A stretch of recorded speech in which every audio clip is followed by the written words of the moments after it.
So one of the reasons I recommend hiking is because it just takes your mind off of everything. Allows you to recharge the battery, so to speak. It's definitely a form of meditation, similar to Tai Chi in a way that you're basically using movement and kind of recharging the old brain.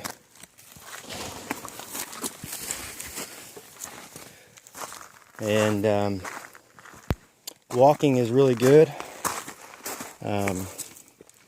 Walking, one of the problems you run into if you're not doing it in nature is that you'll have a lot of distractions with noise, cars, people, and so forth. One of the things you're doing when you're trying to hike and so forth, even walk, is you're trying to get a little exercise out of it for sure. But more importantly, you want to recharge your battery to get your brain working correctly again and center out your mind so you don't have too much stress accumulation. And that's what it's all about. Tai Chi is movement through meditation. It's typically done outdoors. I do a lot of Tai Chi indoors. It just depends on how much time I have and kind of what the schedule allows. This is a great place right here at Enchanted Rock to do some Tai Chi, yoga, Qigong, etc. You can see here's a pretty picture of the view here.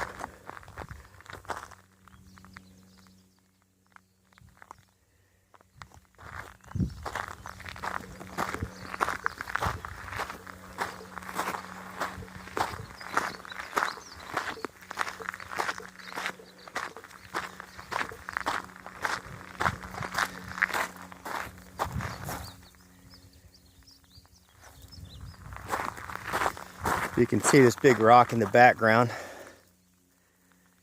We're going around that entire rock, basically all the way around this thing.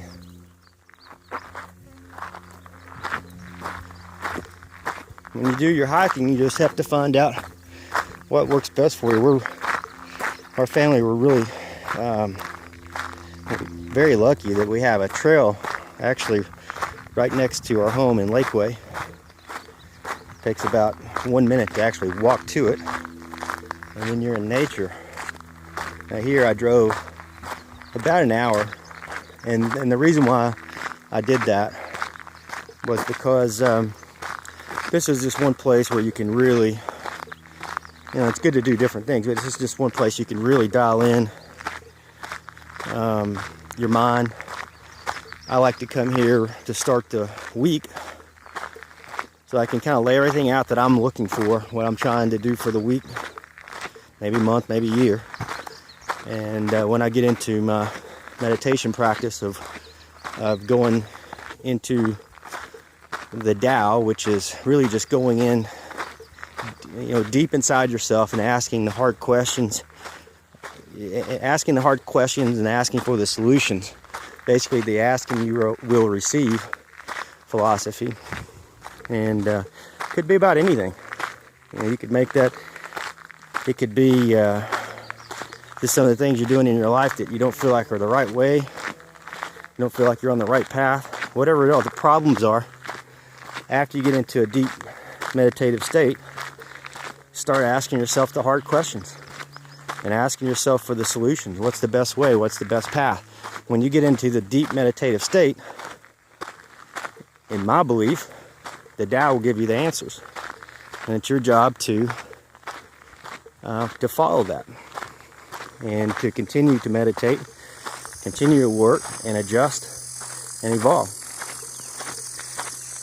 Basically, every night you should, before you go to bed, reflect on what you're doing right or wrong. You should set out a plan to adjust, and the next day evolve. Meditation is that middle gap.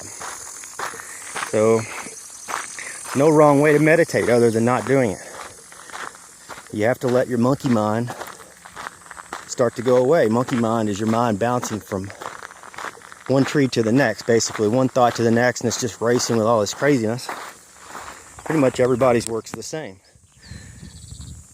And what meditation does is you get into a quiet place, close your eyes. You don't have to have perfect posture. You don't have to get in all these different stances and all this stuff. You have to breathe properly. Maybe down the road when you get advanced.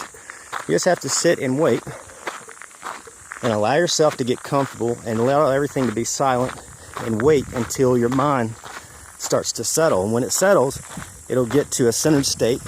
There's not all this craziness going on in your head, all the things that you have to do, all the worries that you have, all the stresses. And when you get to that point, continue to sit, continue to wait it out. And the longer you wait with that, whether it be 10, 20, 30 minutes, whatever it is, the more calm that you will be, and the more clear, and the more that you'll be able to go in to the Tao deep within yourself and ask yourself the hard questions.